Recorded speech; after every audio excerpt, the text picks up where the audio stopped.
침팬지는 인간과 DNA의 98.8%를 공유하고 있습니다. 인간과 이 정도로 높은 DNA 일치율을 보이는 동물은 유인원 중에서도 보노보와 침팬지밖에 없죠. 그렇다면 이 인간과 아주 가까운 동물인 침팬지를 아기 때부터 사람처럼 키우면 어떻게 될까요? 아기 침팬지는 사람처럼 행동하는 동물로 자라나게 될까요? 1931년 이런 의문을 품고 이걸 실제 행동으로 옮긴 사람들이 있었습니다. 바로 미국의 심리학자였던 윈트롭 켈러그와 루엘라 켈러그 부부였죠. 오늘 영상의 내용은 20세기에 실시된 다양한 심리학 실험들에 대해 소개해주는 책 사회심리학이 이렇게 재밌을 줄이야를 주로 참고해서 만들었습니다. 우선 침팬지의 나이는 최대한 어려야 했습니다.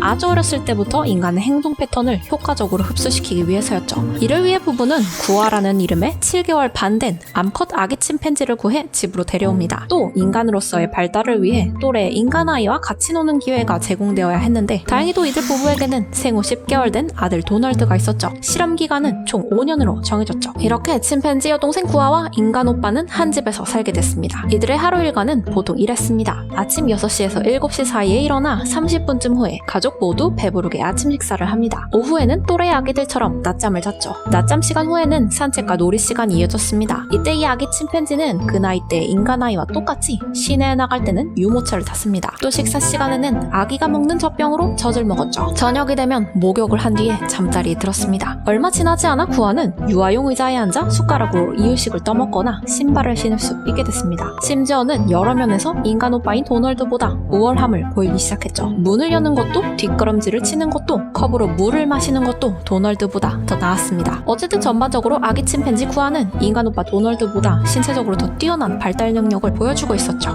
사실 이런 점만 제외하면 둘은 그냥 보통 남매와 똑같았습니다. 엄마 아빠가 같이 놀아주지 못하는 저녁에는 실망감을 감추지 못했고 껴안기나 뽀뽀로 애정을 표현했죠. 술래잡기라든지 블록 쌓기, 그림책 보기 같은 인간의 놀이들도 이 아이들이 매일 하는 일과 중 하나였습니다. 또 도널드와 구아는 부모가 입과 코가 어디 있냐고 물어보면 그 말을 알아듣고 손으로 자신들의 입과 코를 정확히 가리킬 수 있었습니다. 그런데 얼마 지나지 않아 구아의 학습 능력에 한계가 드러나기 시작합니다. 특히 모방 능력이 그랬죠. 인간인 도널드는 어른들이 하는 일상생활의 갖가지 행동들을 몇 시간이고 주의 깊게 보다가 놀이 삼아 따라했습니다. 반면에 구아는 몇 분도 채 지나지 않아 흥미를 잃고 다른 놀이에 열중했죠. 언어 학습도 생각보다 느리게 진행됐습니다. 구아는 상당히 많은 단어의 뜻을 구별하고 알아들을 수는 있었지만 스스로 직접 발음하지는 못했던 겁니다. 그에 반해 도널드는 넘치는 모방 능력을 여동생을 흉내내는데 바치기 시작했죠. 초기에 도널드는 주로 주위 물건들에 대해 호기심을 보였지만 점차 구아의 기어오르기 행동을 따라하는데 모든 관심과 에너지를 집중시키기 시작했습니다. 도널드는 구아의 모든 행동을 모방했습니다. 이미 걸음마를 배운 후였음에도 도널드는 구아를 따라 네 발로 집안을 돌아다니기 시작했죠. 이뿐만이 아니었습니다. 도널드는 여동생의 의사소통 방식을 배워 침팬지 특유의 꼬글거리는 소리를 사용해 구아와 소통하기도 했습니다. 또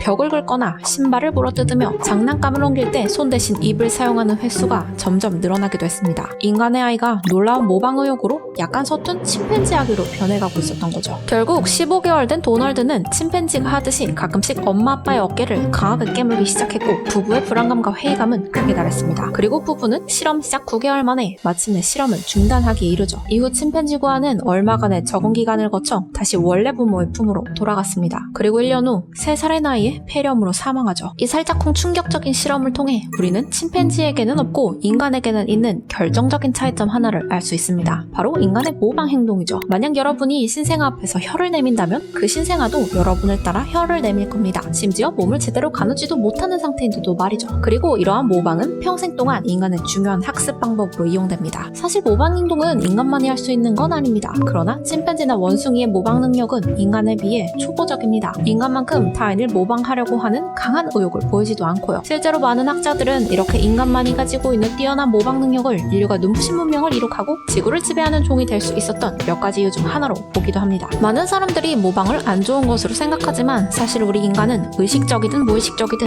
이미 모방을 자주 사용하고 있죠. 앞서 등장한 아이들의 경우뿐만 아니라 어른들도 성공한 인물의 행동이나 옷차림, 사고방식 등을 선망하고 따라하고 싶어합니다. 사회와 국가는 더 발전한 사회를 모방하면서 발전해왔죠. 게다가 학습의 초기 단계에서 모방은 필수 필수적입니다. 실제로 세계적인 작가 스티븐 킹은 좋아하는 만화책의 대사를 한 줄씩 베껴 적는 식으로 글쓰기를 시작했다고 알려져 있죠. 게다가 보통 사람들은 모방과 창의성을 완전히 반대되는 것으로 여기지만 사실 완전한 무에서 유를 창조한다는 건 애초에 불가능한 일입니다. 아무리 혁신적인 작품이라도 이전의 것에서 영향을 받아 탄생하게 되어 있기 때문이죠. 혁신적인 작품이나 창의적이라고 칭송받는 결과물들도 모두 이전의 것에서 문제점을 찾아 보완하거나 기존의 것을 비틀어서 만들어낸 것들이기 때문입니다. 결국 모방은 나만의 독창적인 작품을 만들어내기 위한 재료를 수집하는 시간이라고도 볼 수 있겠네요. 그러니까 우리 앞으로 뭔가 잘 해내고 싶은 게 있다면 이미 그걸 잘하고 있는 사람을 모방하는 것에서부터 시작해보자고요.